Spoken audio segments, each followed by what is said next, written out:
السلام علیکم 3 کلاس۔ کل ہم نے نظم برسات کے مشقی سوالات سوال نمبر 6، 7، 8 اور سرگرمیاں حل کی۔ ہم نے نظم میں پڑھا جب چاروں طرف سے بادل آسمان پر چھا جاتے ہیں، پھر ٹھنڈی ہوائیں چلنے لگتی ہیں جس سے ہمیں اندازہ ہو جاتا ہے کہ اب بارش ہوگی۔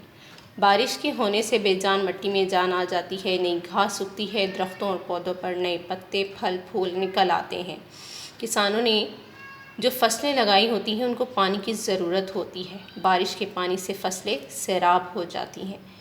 بارش کے بعد موسم خوشگوار ہو جاتا ہے۔ آئیے نظم برسات کی نثر کرتے ہیں۔ شعر نمبر 1۔ وہ دیکھو اٹھی کالی کالی گھٹا ہے چاروں طرف چھانے والی گھٹا۔ نثر: وہ دیکھو کالی کالی گھٹا اٹھی ہے جو چاروں طرف چھانے والی ہے۔ شعر نمبر 2۔ گھٹا کے جو آنے کی آہٹ ہوئی، ہوا میں بھی ایک سنسناہٹ ہوئی۔ نثر: گھٹا کے آنے کی آواز سے ہوا میں بھی ایک سرسراہٹ ہوئی ہے۔ شعر نمبر 3۔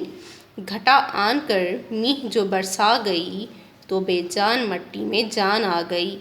نثر: گھٹا نے آ کر جب بارش برسائی تو اس سے بے جان مٹی میں جان آ گئی۔